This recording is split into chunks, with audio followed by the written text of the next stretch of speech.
എല്ലാവർക്കും കറിച്ചിട്ടിലേക്ക് സ്വാഗതം. ഇന്ന് നമ്മൾ ചെയ്യാൻ പോകുന്ന ഒരു അടിപൊളി കോളിഫ്ലവറിൻ്റെ കബാബാണ്. നല്ല ക്രിസ്പി ആയിട്ടുള്ള കബാബ്. അത് എങ്ങനെ ഉണ്ടാക്കുന്നതെന്ന് നമുക്ക് നോക്കാം.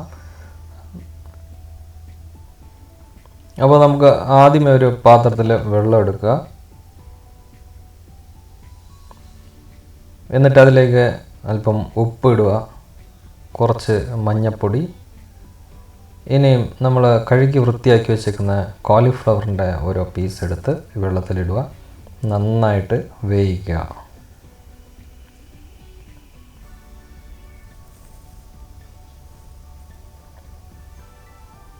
ഇപ്പോൾ നന്നായിട്ട് വേവിച്ചിട്ടുണ്ട്. അതിനെ നമുക്കൊരു പാത്രത്തിലേക്ക് മാറ്റാം.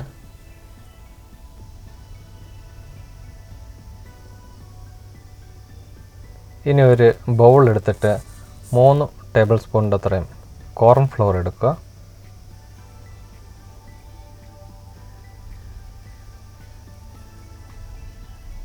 എന്നിട്ട് 1 സ്പൂൺ ചില്ലി ഫ്ലേക്സ്, 1/2 ടീസ്പൂൺ മഞ്ഞൾപ്പൊടി, അതുപോലെ തന്നെ 1 സ്പൂൺ മുളക് പൊടി, 1 സ്പൂണിൻ്റെ അത്രയും മാഗി മസാല, ഇനി അരിഞ്ഞു വെച്ച മല്ലിച്ചപ്പ് കുറച്ച് ചേർക്കുക. ഇനി കുറച്ച് വെള്ളം കൂടി ഒഴിക്കുക. ഇപ്പം നമ്മളൊരു സൈഡിൽ നമുക്ക് എണ്ണ തിളയ്ക്കാൻ വേണ്ടി വയ്ക്കാം. ഇനി ഈ ബൗളിൽ നന്നായിട്ട് എല്ലാം കൂടെ മിക്സ് ചെയ്ത് യോജിപ്പിക്കുക. കുറച്ച് തൈരും കൂടെ ചേർത്ത് നന്നായിട്ട് കലക്കുക. ഇനി കലക്കി സെറ്റായ മാവിലേക്ക് നമ്മൾ വേവിച്ച് വെച്ച കോളിഫ്ലവറിനെ ഡിപ്പ് ചെയ്തിട്ട് ബ്രെഡ് ക്രംസിൽ നന്നായിട്ട് ഇതുപോലെ അതിൻ്റെ മുകളിൽ പിടിക്കുന്ന പോലെ ഇതുപോലെ ആക്കിയെടുക്കണം. 2 ലെയറാണ് ബ്രെഡ് ക്രംസ് ഇടുന്നത്. അപ്പം 2 വട്ടം മാവിൽ മുക്കി ഇതുപോലെ ബ്രെഡ് ക്രംസ് ഇടുക.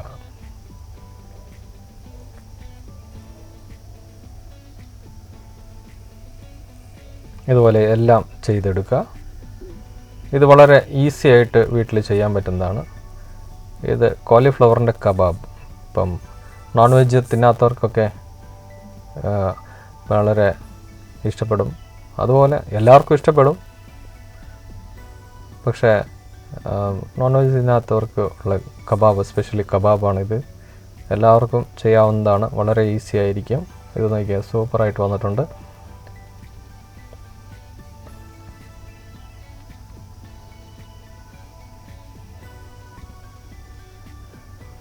ഇനി നമ്മൾ തിളച്ച എണ്ണയിലേക്ക് ഓരോന്നോരോന്നായിട്ട് ഇടുക. എന്നിട്ട് നന്നായിട്ട് ഡീപ്പ് ഫ്രൈ ചെയ്യുക.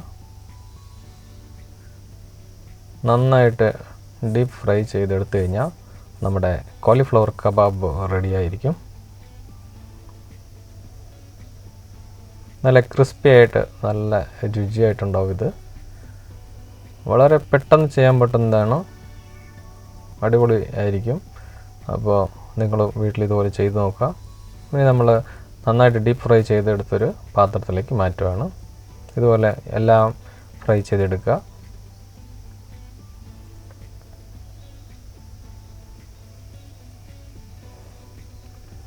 നമ്മുടെ കോളിഫ്ലവർ കബാബ് ഇപ്പം സൂപ്പറായി വന്നിട്ടുണ്ട്. അതിനോടൊപ്പം കുറച്ച് മയോനീസും കൂടെ ചേർത്ത് കഴിക്കുക. അടിപൊളിയായിരിക്കും. ചമ്മന്തിയോ മയോനീസോ എന്തെങ്കിലും ഉപയോഗിക്കാം.